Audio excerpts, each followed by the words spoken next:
Pemirsa, terima kasih Pian masih bersama kami. Berita selanjutnya Mahabarakan.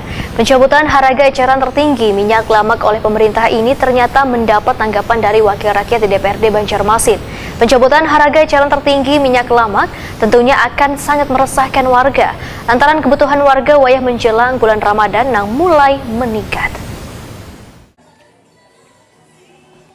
Pencabutan harga eceran tertinggi minyak lamak oleh pemerintah mendapat tanggapan dari Wakil Rakyat di DPRD Banjarmasin. Anggota Komisi 2 DPRD Banjarmasin Awan Subarka Wetakuni Prima TV Cilang Tengah hari Kamis 18 Maret 2022 menyatakan pencabutan harga eceran tertinggi minyak lamak tentunya akan meresahkan warga lantaran kebutuhan warga wayah menjelang bulan Ramadan mulai meningkat. Politisi Partai Keadilan Sejahtera ini pun khawatir pencabutan harga eceran tertinggi tersebut akan membuat pengusaha lepas kendali hingga mematok harga tertinggi akhirnya membebani warga. Menurut Awan Subarka, wahai pemerintah mencabut harga eceran tertinggi, minyak lamak kemasan harganya langsung naik. Ada yang menjual Rp45.000 per 2 liter atau Rp20.000 hingga Rp25.000 seliternya di pasaran.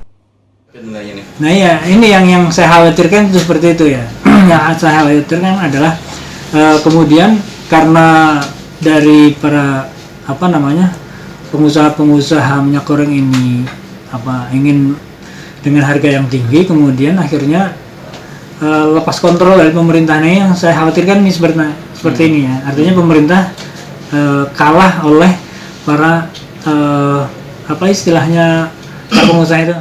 Awan Subarka meminta pemerintah kota melakukan pemantauan jalur distribusi minyak lamak agar tetap lancar supaya menghindari terjadinya kelangkaan. Awan Subarka mengaku sangat mengapresiasi Dinas Perdagangan dan Perindustrian Banjarmasin yang gencar melakukan operasi pasar murah di setiap kecamatan. Usaha ini telah memudahkan warga untuk mendapatkan kebutuhan pokok terutama minyak lamak.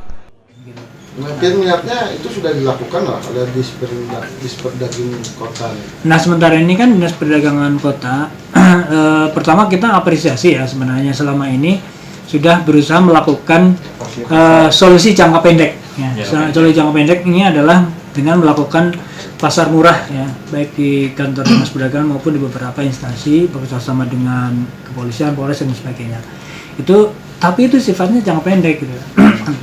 Sebab tidak mungkin pasar murah dilakukan terus-menerus kan begitu ya. Ini jangka pendek untuk menanggulangi supaya dengan adanya kelangkaan yang kemarin itu masyarakat bisa mendapatkan dengan harga yang standar.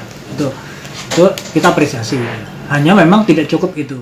Awan Subarka berharap pemerintah kota bisa memotong jalur distribusi minyak lamak ini supaya harganya di pasaran kadang meningkat.